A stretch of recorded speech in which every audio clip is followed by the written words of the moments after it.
Salam dan bahagia. Assalamualaikum warahmatullahi wabarakatuh.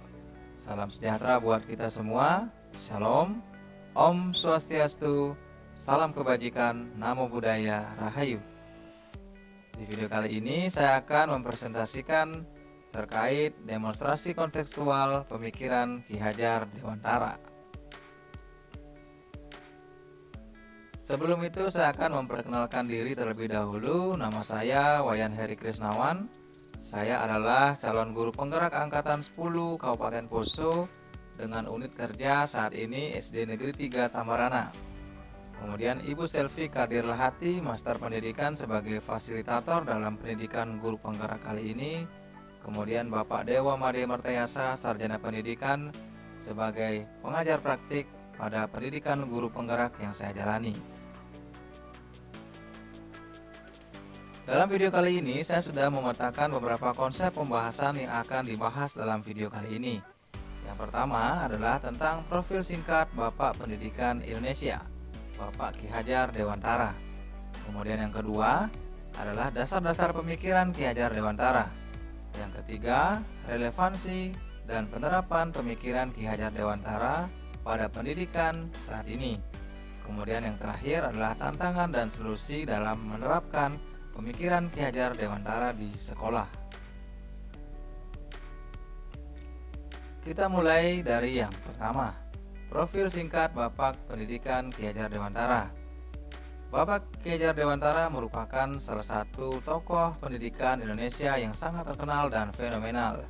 Beliau adalah salah satu pahlawan nasional yang dinobatkan sebagai Menteri Pendidikan pertama oleh Presiden Soekarno saat itu. Bapak Ki Hajar Dewantara lahir di Yogyakarta pada tanggal 2 Mei 1889. Bapak Ki Hajar Dewantara juga sangat berjasa dalam hal pendirian perguruan taman siswa pada era kolonial, kemudian pelopor gerakan Merdeka Belajar yang hingga saat ini segala pemikiran-pemikiran beliau masih kita adopsi untuk meningkatkan pendidikan di Indonesia. Selanjutnya, dasar-dasar pemikiran Ki Hajar Dewantara. Di video kali ini ada beberapa dasar pemikiran Ki Hajar Dewantara yang akan saya ulas. Yang pertama, Ki Hajar Dewantara mengatakan bahwasanya pendidikan dan pengajaran merupakan usaha, persiapan, persediaan untuk segala kepentingan hidup manusia, baik dalam hidup bermasyarakat maupun hidup berbudaya dalam arti yang seluas-luasnya. Jadi menurut Ki Hajar Dewantara, beliau membedakan kata pendidikan dan pengajaran dalam memahami arti dan tujuan pendidikan. Menurut Ki Hajar Dewantara, pengajaran atau underwijis adalah bagian dari pendidikan. Sementara pengajaran merupakan proses pendidikan dalam memberi ilmu atau berfaedah untuk kecakapan hidup anak secara lahir dan batin. Sedangkan pendidikan menurut Ki Hajar Dewantara atau of-finding merupakan upaya untuk memberi tuntunan segala kodrat yang dimiliki oleh anak agar ia mampu mencapai keselamatan dan kebahagiaan yang setinggi-tingginya baik sebagai manusia maupun sebagai anggota masyarakat. Selanjutnya, dasar pemikiran Ki Hajar Dewantara yaitu pendidikan adalah tempat persemaian benih-benih kebudayaan dalam masyarakat. Ki Hajar Dewantara memiliki keyakinan bahwa untuk menciptakan manusia Indonesia yang beradab, maka pendidikan menjadi salah satu kunci utama untuk mencapainya. Pendidikan dapat menjadi ruang berlatih dan tumbuhnya nilai-nilai kemanusiaan yang dapat diteruskan dan diwariskan di kemudian hari. Ki Hajar Dewantara juga menyampaikan bahwasanya pendidikan merupakan upaya menuntun segala kodrat yang ada pada anak agar mereka dapat mencapai keselamatan dan kebahagiaan yang setinggi-tingginya, baik sebagai manusia maupun sebagai anggota masyarakat. Dalam hal ini, anak diibaratkan tidak lagi menjadi selembar kertas yang kosong, namun sudah memiliki potensi-potensi yang dimiliki sejak lahir, kemudian akan selanjutnya dibimbing sesuai dengan kodrat keadaan, di mana kodrat keadaan ini terdiri atas dua, yaitu kodrat alam dan kodrat zaman. Kodrat alam adalah di mana tempat tinggal dan lingkungan anak didik, kemudian kodrat zaman perkembangan era saat itu. Dasar pemikiran Ki Hajar Dewantara yang selanjutnya adalah di mana kekuatan sosio-kultural menjadi proses untuk menebalkan kekuatan kodrat anak yang masih samar-samar. Pendidikan bertujuan untuk menuntun, memfasilitasi, membantu anak untuk menebalkan garis samar-samar agar dapat memperbaiki lakunya untuk menjadi manusia yang seutuhnya pastinya.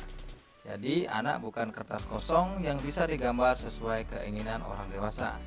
Namun anak sudah memiliki potensi yang dibawa sejak lahir, kemudian disesuaikan dengan kodrat keadaan pada saat itu. Selanjutnya, menurut Ki Hajar Dewantara, keluarga merupakan tempat yang utama dan paling baik untuk melatih pendidikan sosial dan karakter baik bagi seorang anak. Dengan kata lain, keluarga memiliki peran yang penting dalam penentuan pendidikan karakter anak ini.